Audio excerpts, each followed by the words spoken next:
What is up? That sounded weird. What is up?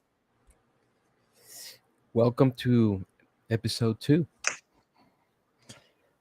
Welcome to episode 2. Mm-hmm. How you been, man? I've been pretty good. Had a little thing today. I had some unfortunate kidney pain, but we're good. We're hanging in there.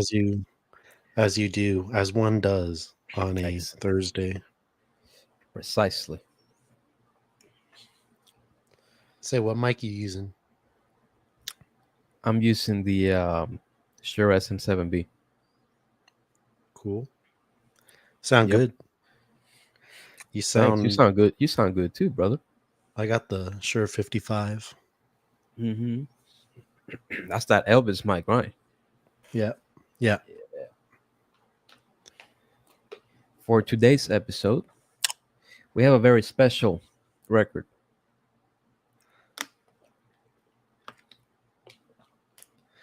I I got mean, into this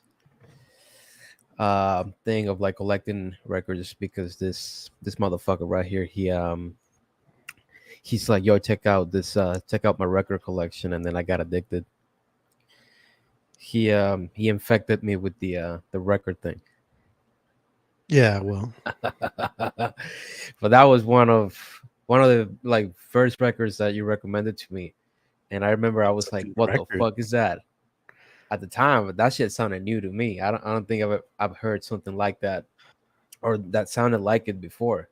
And that's because, of course, like I didn't even know about Radiohead back then. So, Shame. hmm Well, even for me, this record is pretty important, going back to being a hmm young guy, being a teenager and whatnot. Released in 2014, so I was about to turn 14 in October, and this record came out in September. So when things align like that on important dates, you tend to remember them. Um, of course. but this record for me, it came out my freshman year of high school, and there's been controversies. Obviously, we have what's it called? Fuck, I can't remember right now. What's that illegal music downloading thing that Metallica hates? Um, let's say LimeWire or Napster. Napster. There we go. We have the Yeah, whole issue with Napster, LimeWire, FrostWire, whatever it is you're using back in the day to download music illegally. And they were all shitty MP3s that didn't even. They were like third generation, I remember in fourth Venezuela generation, fifth generation. downloading. We didn't use LimeWire, but we used this other program. It was called ARES, Ares. I don't know how to pronounce it, but it was the Mhm. same thing. It was like a P2P thing. Sometimes you download a song and it's like a porn video, like a parody video of like Obama or something like that. No, I mean, I never encountered any of that in my pirating days, but a lot of times I would say if you're going for Led Zeppelin, going off for something Led Zeppelin 2, you'd end up getting like this strange live version that I don't know where it was from, if it was from How the West Was Won or from BBC sessions. I have no idea. But I remember I'd be pissed off because I downloaded this song and it took it used to take a minute to download things back then. Mm-hmm. And these things would come out and it'd be a live version. I'd be like, oh, what the hell, man? So this record, pretty cool.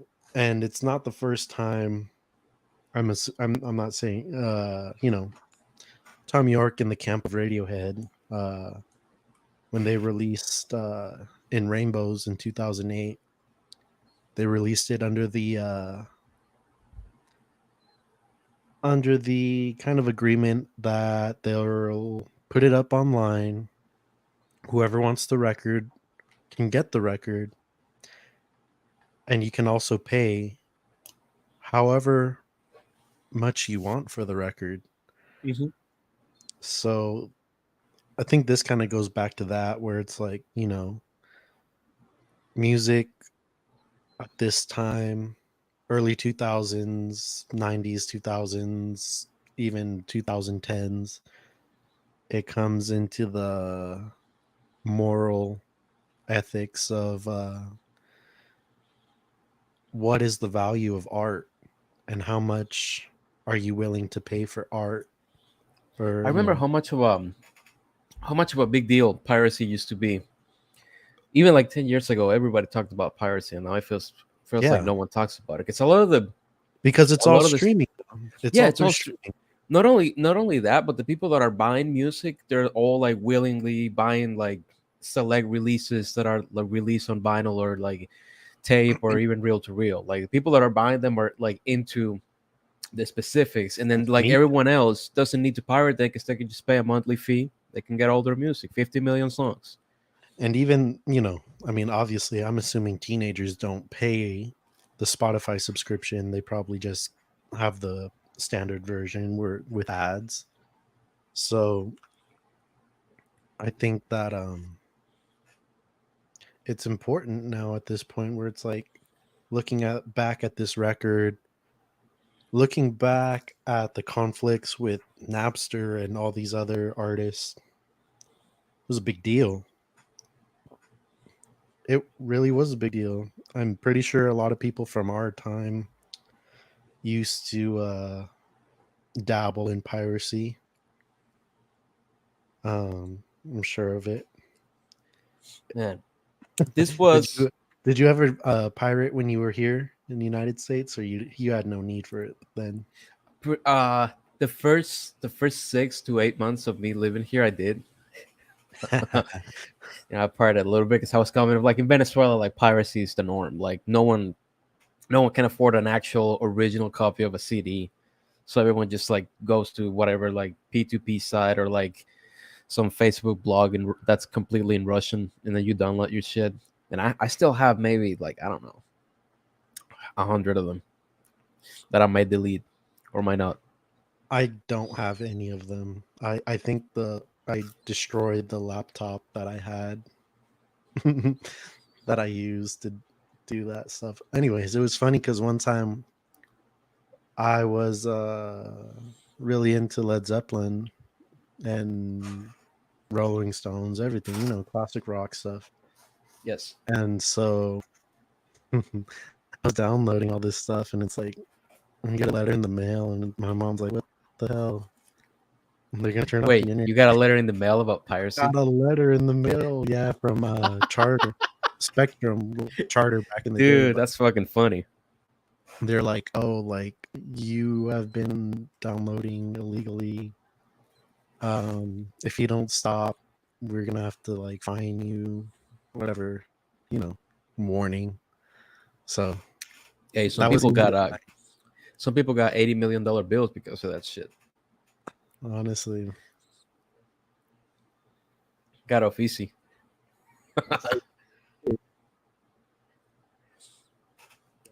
But I think we both have the white copy, right? Or is it the only one available? Just the I white. think there's other versions of it, but Yeah. I think the pressing that we have is both. Just a standard white version, XL recordings. When it first came out, I remember we had to do a presentation. I don't remember what the presentation was, but it was for English, and I did my whole. Here it is. Um, Streaming services. I got into like the differences between Spotify and Apple Music and Beats Music, Tidal. Obviously, back in the day, Tidal was technically the best streaming service with their high resolution lossless and their masters. I think they replaced that with something called MQA, which got a little bit of Yeah, criticism because it wasn't exactly lossless. yeah, and even now, if you look into buying like high resolution DACs, they all claim they have MQ capabilities and whatever. Mm. But I got the record from BitTorrent, Tomorrow's Modern Boxes, when it came out. It was pretty cool. So just So you got the P2P file. it was, I think they were just MP3. I don't remember exactly, but I think they were just MP3s. It was a $6 paywall, I remember. Man, when I use Um, BitTorrent, we used to download back in the day. Was you could download like Counter Strike 1.6, or uh, even Vice City was another popular game that everybody downloaded through. I remember I tried to download it like 4 times because like our internet was like so slow. We had, I mhm, think, like 500 kilobits per second mhm. or something like that, like nothing. Like cavemen. Yep. And you left your Ah, computer on like for 2 days straight, and then you checked it back yeah, 2 days straight, and it yeah, I finishes remember. downloading. I used to leave like 10 songs downloading over like a period of 3 days. It was crazy, man. So the statement Tom York and Nigel Godrich released says, as an experiment, we are using a new version of BitTorrent to distribute a new Tom York record. The new torrent files have a pay gate to access a bundle of files. The files can be anything, but in this case is an album. It is an experiment to see if the mechanics of the system are something that the general public can get its head around.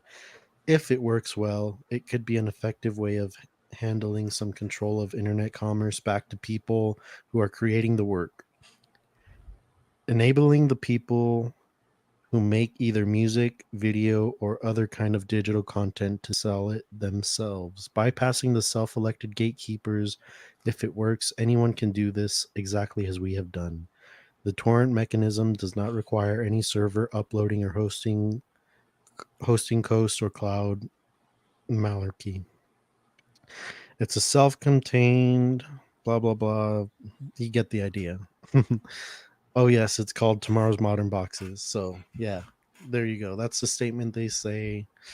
I love that statement. That's a great statement. It's it's mainly, I believe it's focused against Spotify, how Spotify really doesn't pay artists fairly. Streaming doesn't in general doesn't pay artists fairly. I know I Spotify gets a think lot of heat.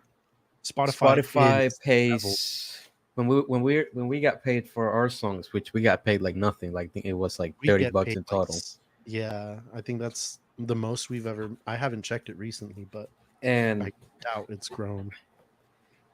what's that like? I don't know, like less than a cent for Spotify. Way less than a cent Yeah, per stream. yeah. I think that the one that pays the most is I think it's Tidal or Apple Music. Apple Music pays a little more than Spotify, and then Tidal pays a little Apple more. does. I know Apple has a better pay system for sure, but Spotify is just the devil. Their whole system is messed up. It's all, no one Have they? benefits. Has the company even made money from it? Have they broke even? That's I don't remember if they did break even or they broke that's profit. the funny thing, because who even knows if they've actually made profit or how the company even is profitable? It Right. just doesn't make any sense to me.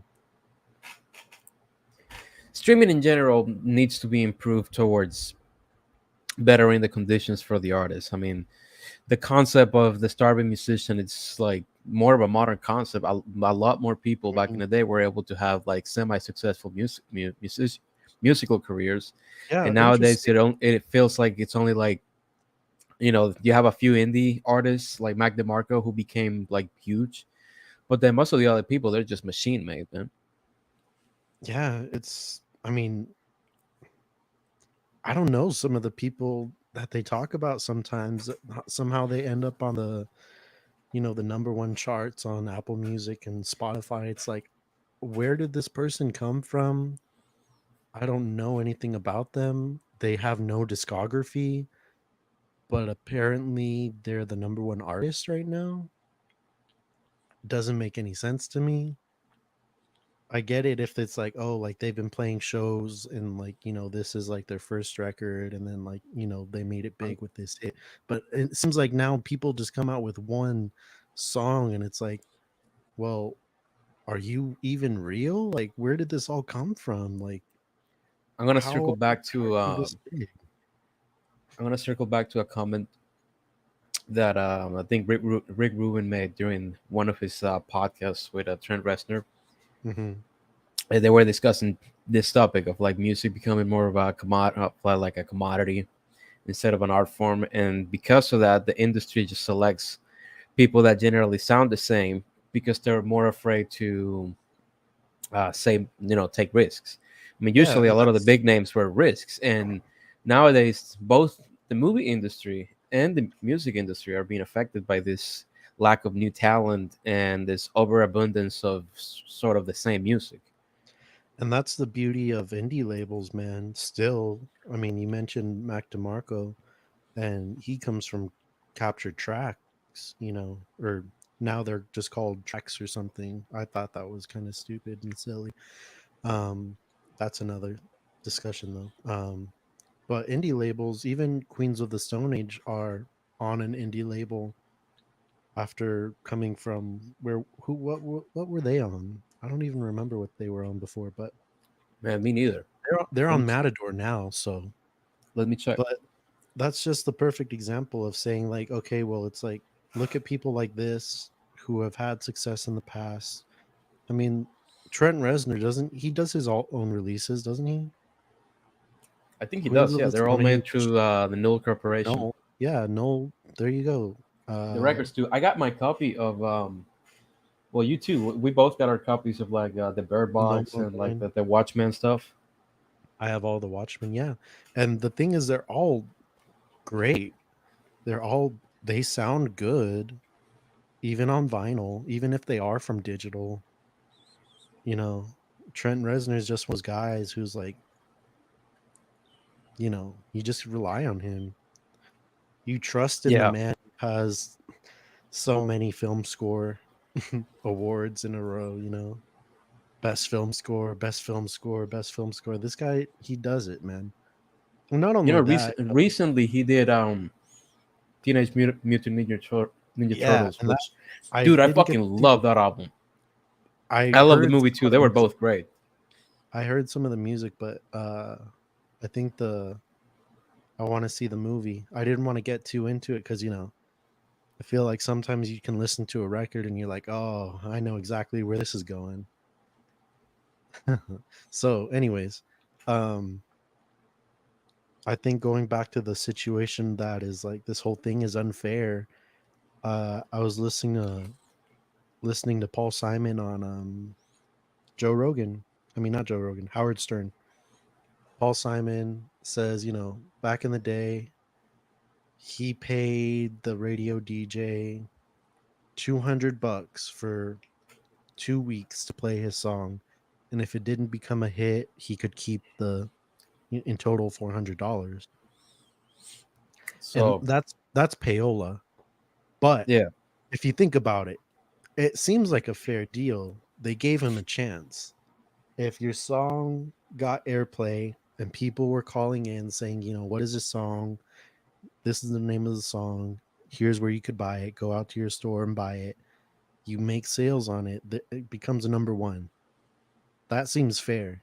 It seems a little more democratic. And it just seems like someone, if it's good, has a chance, not just someone shoving fucking garbage down a pipe into your fucking mouth of just garbage. Because I gotta say, man, I haven't heard there's a sustainable amount of artists that I can listen to from hmm that are still relevant today. But then there's just some music now that it's like, oh, the production is good. Yeah, I'll give it that. Production is good, but we're not talking about production. We're not talking about, you know, any of that. We're talking about the music, the art, the creativity, the music theory, the showmanship, the artists, the creativity. the shows, the performances, all Yes. of it together. And it's like, yeah, I mean, it's the standard now to have a pop performance just blow your mind, but let's say for example, The Weekend.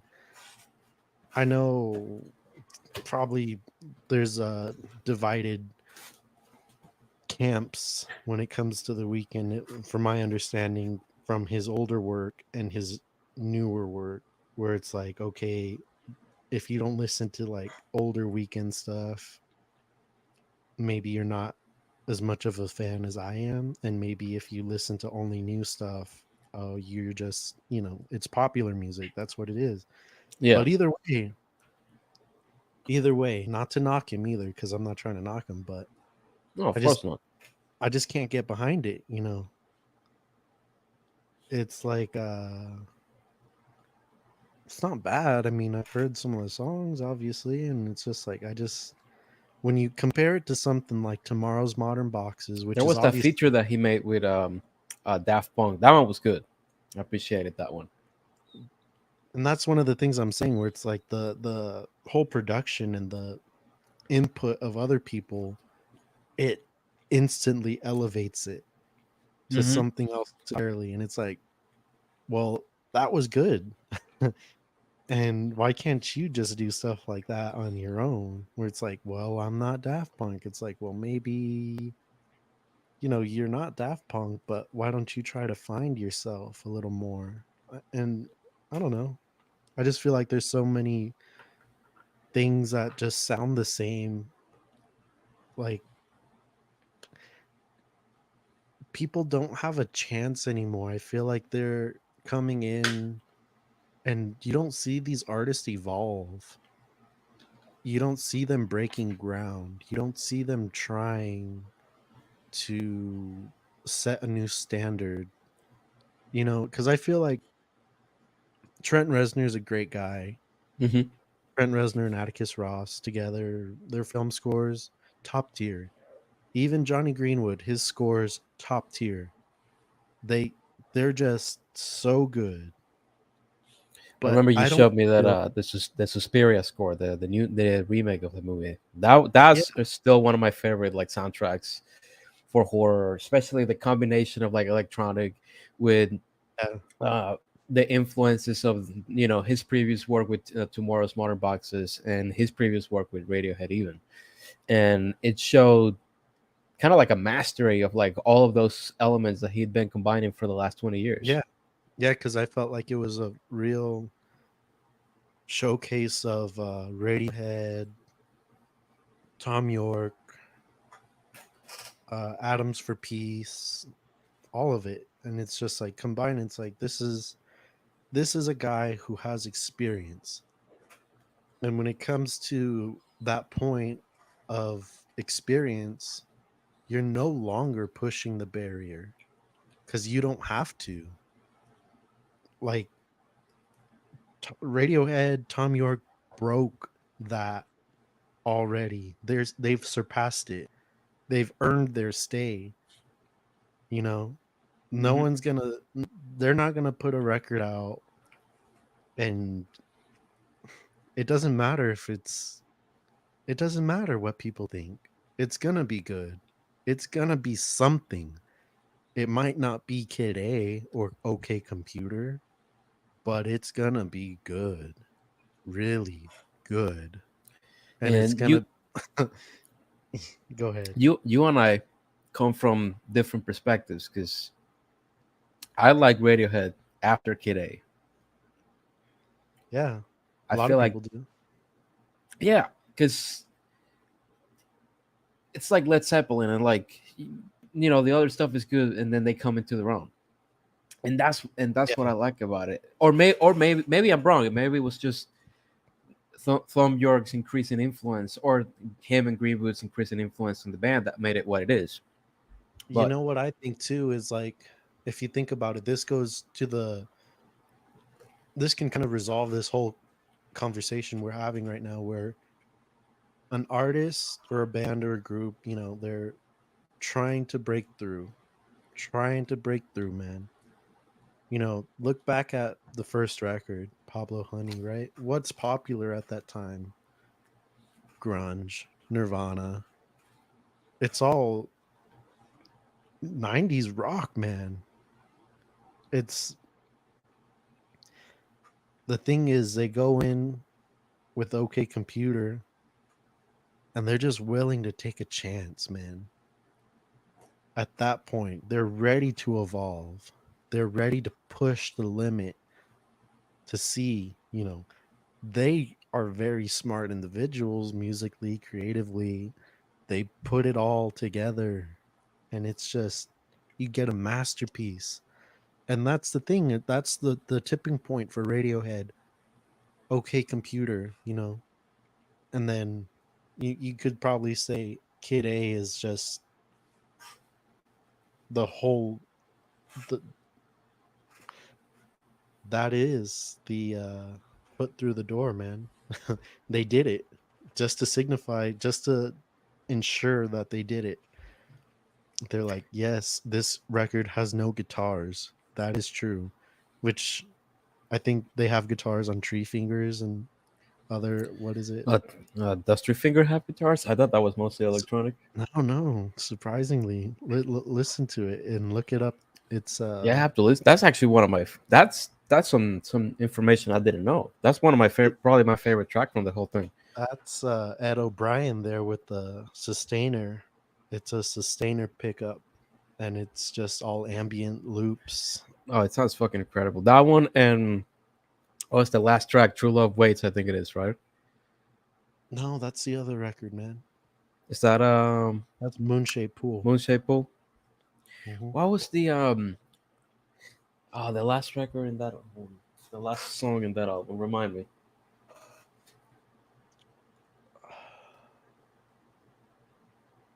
Motion Picture. Maybe. It's called Motion Picture. That's the Oh, one with for some reason I thought they were both in the same album. Shit. no.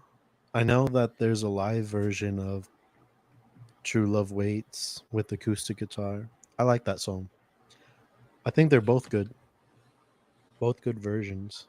It's cool that they put it on the record. Mm-hmm. Moonshine Pool get a official release other than a live release. But so as I was saying, an artist now, I don't feel like artists try to evolve like that anymore. Where it's like they have earned their stay in terms of security with the label and having an opportunity to release X amount of records over a certain period of time. Um, I can't really think of a band that is going for that anymore. Um, The most of the stuff like we're seeing right now, it's like either you see the indie labels or you see like the the more obscure stuff. So you're talking like jazz yeah, or like experimental stuff. Those are having a resurgence, but popular music is having this sort of like gotcha it's moment. Like, what do we do now? Like, we have the whole formula, everything is successful, but it's not meaningful. So people are starting to get bored. There's starting to be kind of the fatigue of like music. I certainly feel that. I know, Rick Beato's mentioned that before, several of his videos, and he breaks it down. He's like, I don't know what this is, and some of the stuff he breaks down, and he really likes it. And I'm like, okay, I tried to appreciate it, and I try to, but I just feel like it's half-hearted. I don't like it. I don't like it, and Yeah, I'm not being a it doesn't fucking feel right. stingy asshole. I'm not being fucking that guy that fucking hates new music and doesn't want to listen to certain. I'm pretty open. If things are good, if something's good and it catches my ear or at least makes me feel something, yeah, I'll get behind it definitely. And I'll probably go down a little rabbit hole for a month with that artist and just dig in. But that hasn't really happened with a new artist for me in such a long time. So it's definitely fatigue like you're saying, and just a lack of pushing the limit. And It's then also too, I feel like, it's sort of the same thing that's going on with the film industry. I think oh, there's the strike recently ended. They have the same problem where like yeah, now that everything's streaming, the writers that used to get paid the most now they're not getting residuals. So they're got in the same situation where like they got all these streaming services and no one's getting paid except for like the big money guys in the industry. obviously, it's all the studio executives, label executives. They're always going to be the ones who benefit. And it's Uh, generating this dissatisfaction with how things are running and this general fatigue towards media and art in general that I think is detrimental because we came off of such an incredible era of breakthroughs and innovation in music. And obviously, to be realistic, you're not going to have the same thing. And after a certain period of time, everything kind of just settles, and what you start getting is just experimentation, which is some of what we're seeing with the more like jazz or free stuff or the noise rock or whatever they're doing nowadays. yeah, But in general, the music that people are actually listening to, which is none of what I just said, they're not listening to as much variety as they used to be listening. I mean, you go circle back to the 80s and you could say that yeah, everything sounded the same, gated reverb, but every song has its own style within the style of the decade. yeah, and people push the limits, not just in the production, in the playing, in the performance. As an Obviously, example, yeah, that song yeah, from go for it. Stranger Things was season 5 that got popular. That's a Kate Bush song from what, Yeah, 1980, 1980 what, I don't know. 1986, I think. I don't know. Yeah, yeah. I and was and not in Stranger Things, so and that was like it made, not only did it make a resurgence for the name of the artist Kate Bush, but it also like she made, I don't even know how much money she made with that licensing, but probably a lot. And that was same not with a new song. It was Metallica. an old song that got popular in an era where we're supposed to be having new songs coming out almost every day. Yeah, man. Shit, you made me forget my thought, man. I was gonna say something. Damn it. Anyways, Guys, apologize uh, about that. to go along with But, but that moving on. thing, it's Metallica too, right? With Master of Puppets. What's up with that one? It was on Stranger Things, right? Yeah, yeah. It's in the same Yeah, season. It's just that one song. It's in the same season. I think it's the one of the character that plays it. I think he dies if I'm not wrong. I I don't know. don't know. Spoiler. Spoiler alert. I watched that season, but I don't remember half of it. It was such an uninteresting, like even compared to the first season or the second season, like it was even less interesting than all the other ones. Yeah. Everything just forgettable. So going back to the record, Tomorrow's Modern Boxes. Hmm. It's just classic Tom York, man, coming out with this idea concept of we're gonna bypass Spotify and the streaming services. We're gonna go direct to you. As long as you're willing to pay $6, it's yours. Pretty cool idea. Oh yeah. So And what about the you might know more about this than me. What about the geometry of the artwork? Like talk about that's the uh, that shape, that geometric shape on the front that's cover. brother. What's his name? Stanley Donwood, man. He's the guy that does the art for Kid A, OK Computer. He does pretty much all their art, I think, up and Hmm. from the point of OK Computer. So he's the one who did that on collaboration between him, Stanley Donwood, and Tom York. Because everything about the pressing, and I'm talking in this instance about like the physical Physical on record. the Yeah, vinyl.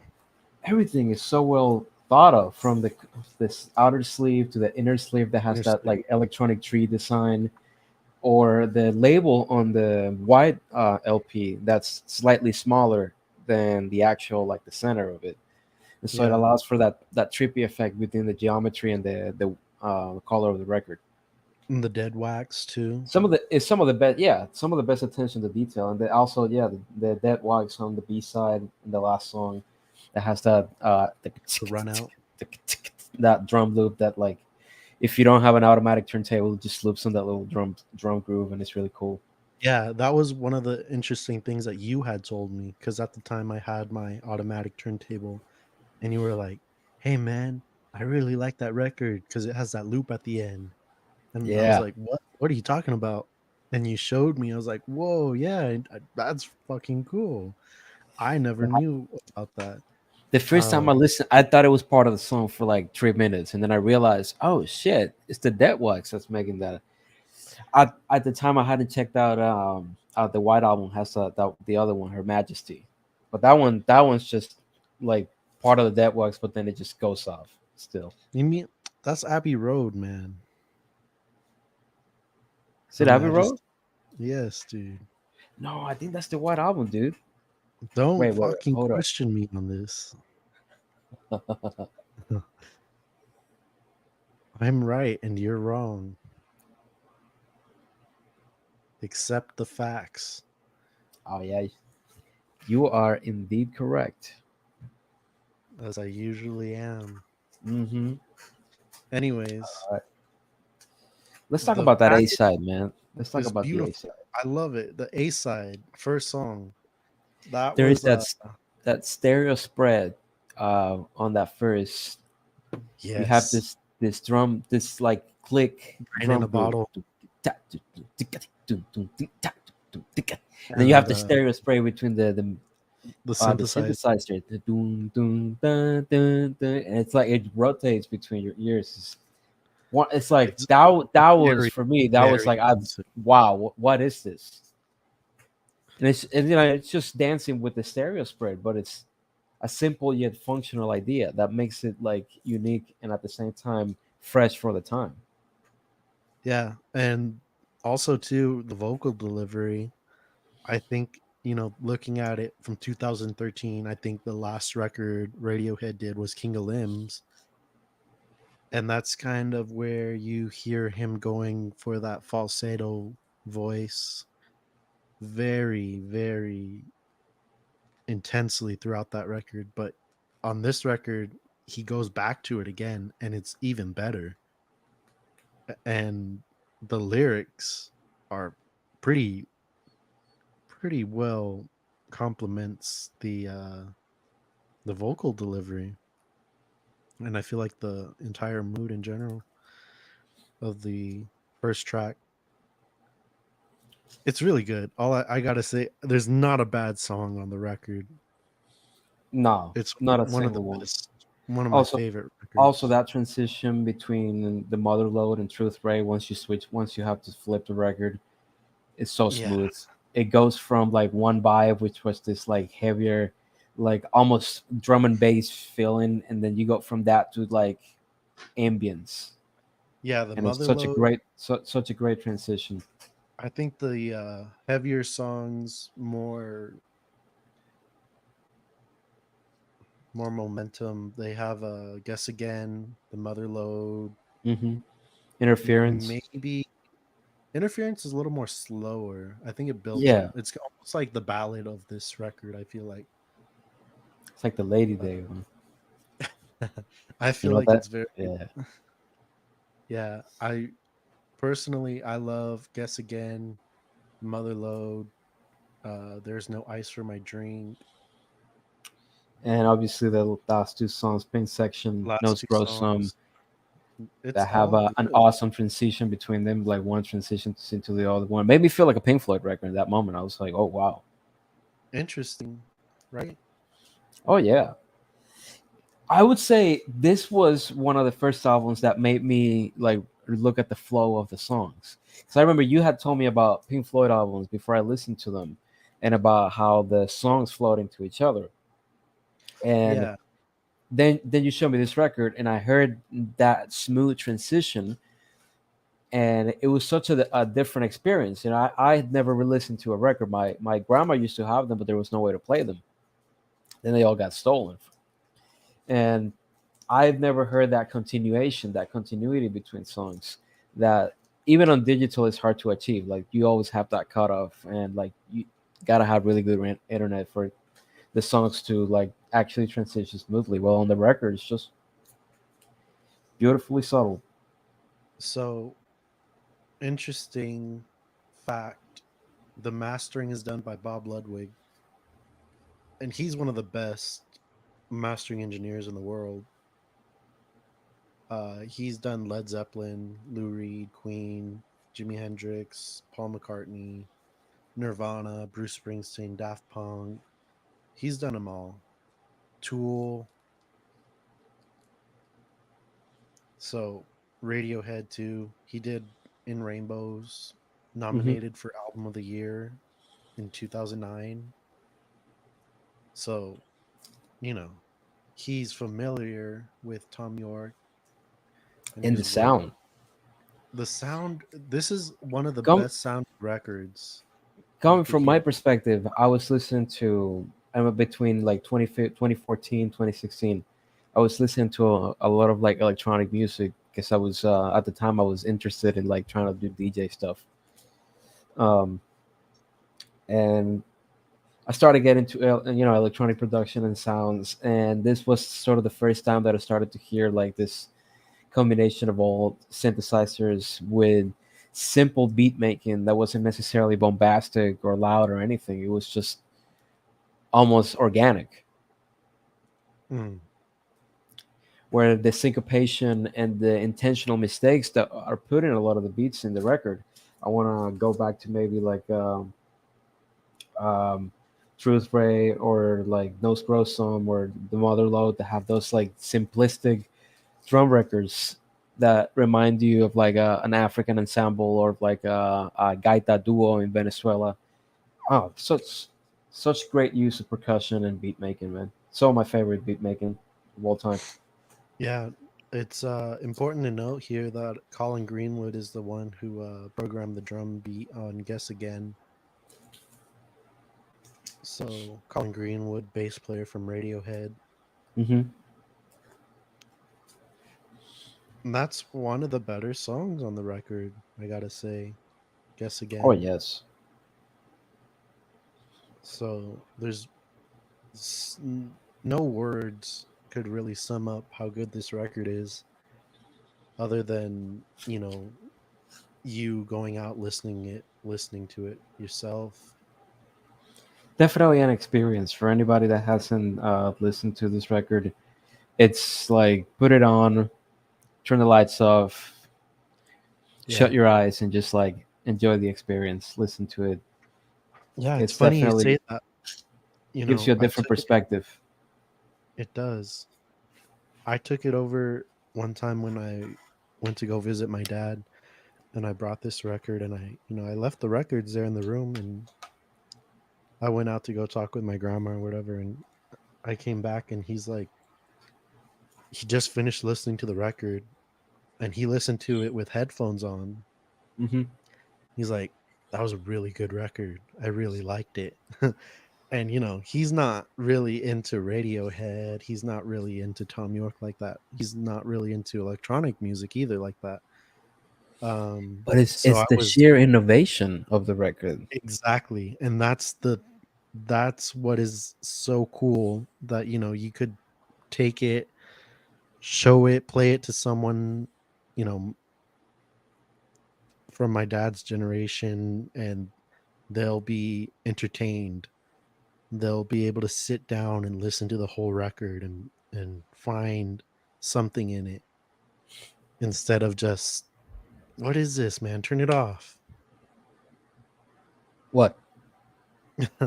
I'm saying, like, as an example, like an older, my dad's from 61, 1961. So it's pretty impressive that he can sit there, listen to the record, take in the production, take in the lyrics, and come out listening to the entire record, and have this real appreciation for it, And where a, it's and like a, and a an good experience. understanding Something and that an he could understanding of it. remember.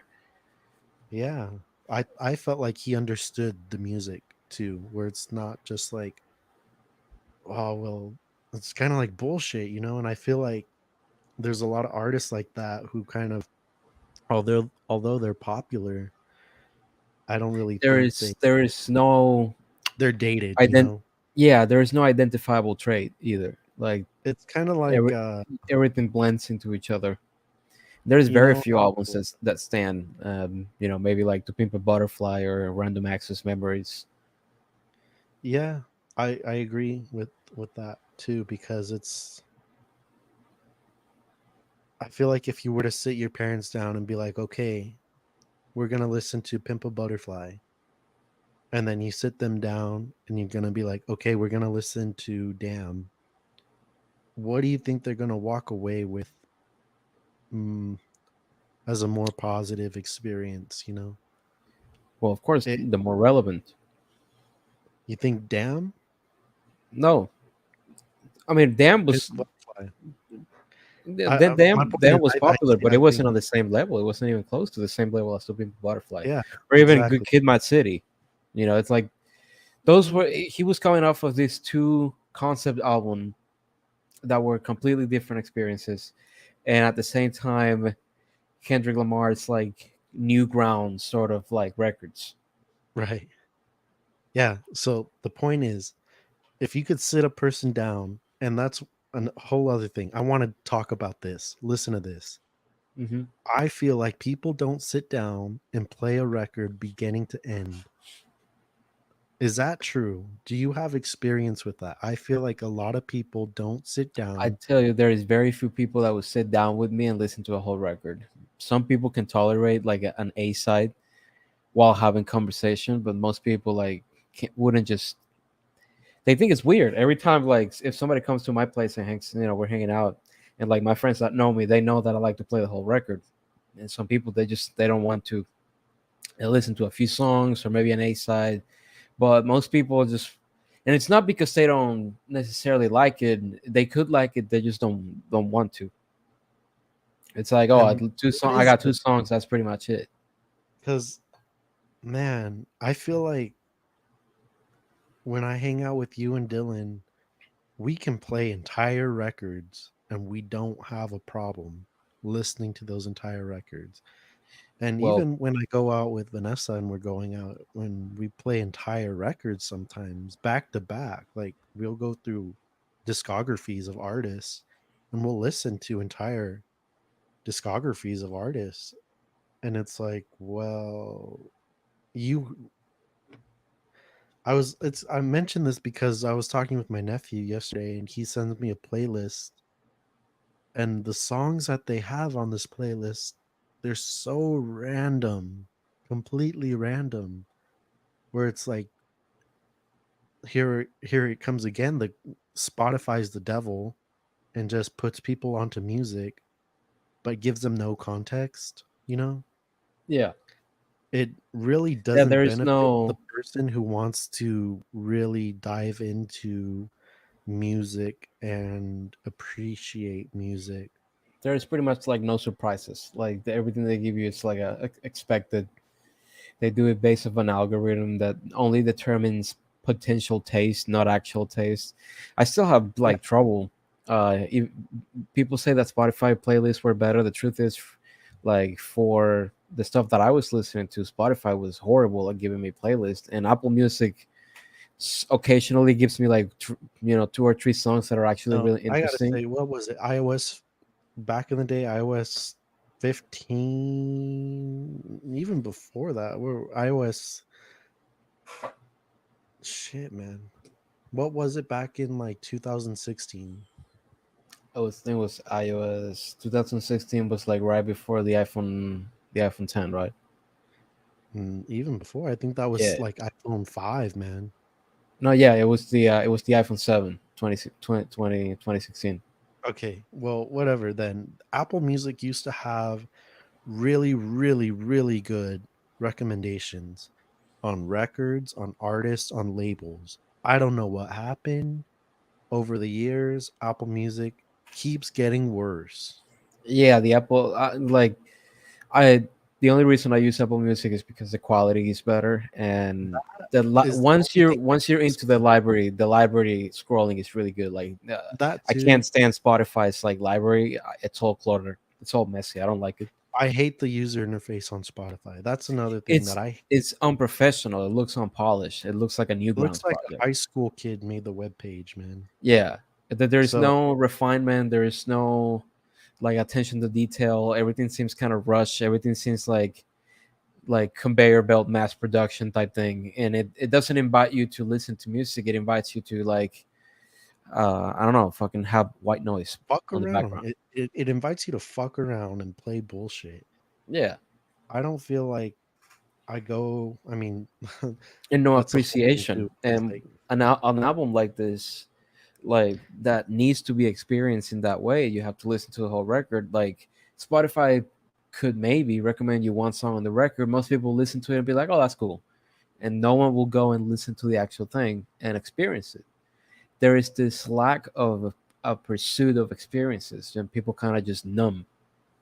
yeah, yeah. So I feel like this record is really, really, really important on that issue where it's like we're not going to put it out on Spotify. We're going to be experimental. We're going to see how far we can go. We're going to see where it takes us. And how many people are willing to take a chance like that today, Not Not that many. many. Not that many. And also too, I mean, I know if you think about it, there's tradition. So say someone who's on Blue Note, they're gonna want to release on Blue Note. They're gonna want to cut a record. They want to get it on vinyl. They want to put it on streaming. Of course, it's you're on Blue Note. That's a tradition. You're playing jazz. That's a tradition within itself. So, but maybe it would be cool if you had another jazz label today that held the same standards as Blue Note and Impulse and Verve and you know Well, push it, push Impulse it. still has some good stuff in the UK, Oh yeah, Impulse and definitely. Blue Note like has some good stuff. I I personally and first like I I agree don't with you. like I the think new we're good. jazz. Like I don't like how you hear modern jazz and you're like, this sounds like elevator music. Like it's the worst Yeah. insult I can come up with. What was that guitar player? It's, I don't really remember his name. I saw him interview do an interview with Rick Beato, and I was like, yeah, he's a pretty good guitar player, but every time I've tried to listen to his music, I just don't. I find it challenging to get into it.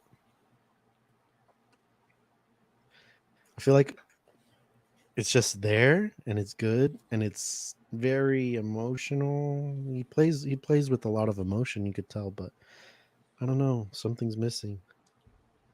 Maybe attitude. Sometimes I want to listen to music and feel like, yes.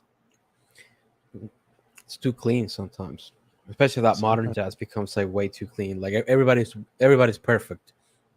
So that's yeah, not what made jazz though. great. It wasn't perfection; it was imperfection. And that's You go what back and listen to like I was having a conversation with my professor a couple of semesters ago, and he told me like listen to Seven Steps to Heaven. And I was like, I've listened to it many times. It was the record I used for my audition, and he's like, Tony Williams is Russian through the whole like song, and I was like, I don't give a shit. Mhm. Like it doesn't matter if he's Russian or dragging. Like listen to how innovative it is. Like that's what makes it human. It's those imperfections. It's the fact that you know that there's a 16-year-old kid giving it his all in 1 7 minute performance. Yeah. And I feel the same thing here where it's like the record has very subtle nuances and it sounds so good, man. And then Tom York and his voice, it's like an instrument itself. And he does fucking good. I gotta mention, man, we didn't bring this up. I saw Tom York live. Yes, you did. You saw Anima, right? Anima at the Greek Theater, man. He didn't play anything from Tomorrow's Modern Boxes, unfortunately, He because had Anima had just came out. you still have those posters, right? Yeah, yeah, Oh man, those were cool when you showed them to me. I was like, oh damn, it's yeah. fucking I sick try to ass get a poster. poster every time I go to a show. That's kind of my goal to have the posters around the house one day, just throughout the house. Um, I don't have that many up right now. I only have the one Tom York Tomorrow's Modern Boxes out. So that really goes to show you how much I like this record. I love this record, man. A lot of my old posters got ruined. I think the only one that survives is the actually the one that you gave me, the Once Upon a Time in Hollywood. I Mhm. still have that one framed. What about the other ones? We got frames for the other Oh ones. yeah, the pyramids. I think I have that one, and And I the have Zeppelin? my Zeppelin record. No, not that one. Yes. The Zeppelin, the Hindenburg picture. There you go. Yes. That one's cool. Yeah, those are all great posters. Yeah, those I haven't great. I have like um a frame, but a lot of the other posters I have, I either lost them or ruined them. They got ruined Fuck. in the moving. It happens. Mm-hmm. So let's just wrap it up here. I guess we should talk about the record a little more times. Let's see. It's been downloaded more than 4.5 million times from BitTorrent as of February 2015. So that's within a year almost. That's a lot. That's pretty impressive. And if they're charging $6 per download, That's a lot of money. that's kind of a lot of money, man. That's a shit ton of money. That's very impressive. So I think you could say they really succeeded in every aspect of this record. They succeeded far beyond. And who knows? Maybe they didn't know what they were doing. Maybe they knew exactly what they were doing. But it just puts Tom York on a whole other level compared to so many other artists. Which is, I mean, in my opinion, it's a little bit of a tragedy. That's like we have so few gems amongst a sea of like stale bread. Oh, I know, right? It really pisses me off. But then again, too, where it's like, well, why aren't you making music right now? That's true. So, yeah, I mean, in my own defense, I've been practicing. I have to practice too. So, But sometimes even I don't know. I guess like even if you can't make music or can like the question is more like, will you make music that's weird but interesting, or will you just follow the trend and just make whatever it's being made right now and hope that you might make it? You know, maybe hope that your song gets played on an Instagram reel or a TikTok video. yeah, and I think that's going back to the conversation about listening to a record entirely. The thing is, we're choosing records to talk about that we have on vinyl, records that we love and that we know very well. We've heard these records front and back multiple times over the years, and we know very well they're damn good. But it's just like, people aren't listening to music entirely. That's an issue. That's something that Very good someone issue. needs to address. Really pressing issue. Because I gotta admit, man, I kind of didn't like Kendrick Lamar's last record. The And Mr. Morale and the I Big Steppers. yeah, man, I try to get through it and I it's don't like remember a lot of things about that record. I remember that there was it's that so track. vague. There was that weird track that had just like a couple screaming at each other. I remember that, But I want to credit that to Kendrick Lamar's creativity. I'll credit that to shock value. Yeah, I think the thing that interested me the most for that record was a couple of the songs kind of sounded like Portishead and Radiohead. It sounded like that blend of electronic with synthesizers and drum machines, and I feel like at this point it's very normal to hear that and not put it in a box and say this is electronic music, you know. And I feel like Tomorrow's Modern Boxes, here on Wikipedia they have it titled under the genre of indie electronic experimental rock. And yeah, I feel like it is indie electronic. It's not fully electronic. It's not like an Aphex Twin record. It's not like Daft Punk electronic dance music and whatever. It's not that. It's very Subtle. it's so subtle, and it's he knows exactly what he's doing, and it's so beautiful. And I feel like I love that too when he goes on to Anima. He pushes it again. He doesn't go back to Tomorrow's Modern Boxes. He doesn't go back to Eraser. He goes forward. He doesn't even go back to Suspiria. Suspiria's its own thing. They're all its own thing, respectfully, but you That's what just makes them I so don't great. feel They're all disappointed. unique. I I love re- also I respect too. that about any artist, man. Any artist that like plays their music and then just wants to move on. Because I have a lot of respect for Miles Davis, my favorite musician, and Yeah, that was his thing. He never played.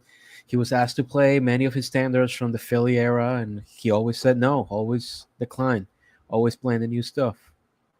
And as an artist, or one of our biggest duties that's maybe a lot of people are having a clear issue with is to evolve, to change, to do something different. Otherwise, if it's not moving, might as well just be dead.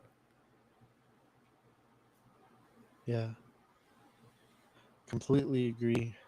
And shit, man, I was listening to Jack Johnson last night.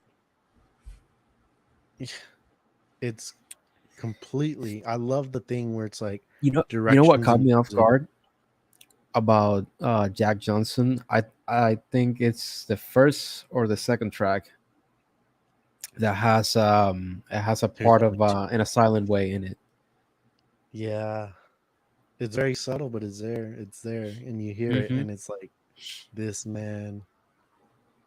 I It's like love he the just quote, man. he just Just did I it. think to kind of wrap up this session, man. Well, looks We like say we'll quote the great Miles Davis: "Do not fear mistakes. There are none." there are no mistakes at all. And with that statement, we are closing this episode. Have a great night, Absolutely, everyone, we can wrap it up. I and we will think. see you next week.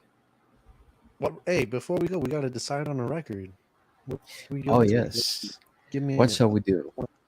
Pull up my Discogs real quick. How about we Let's. do Stoneflower? I don't have Stoneflower. Oh, that's right. Which one? Which one shall we do? The Let's What do you see. have in mind? Mm, taking a look. We should do.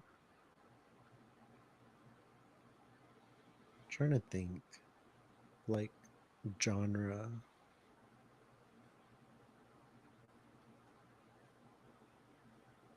Should we go into some rock? We did jazz, we did electronic, and now we can do some rock.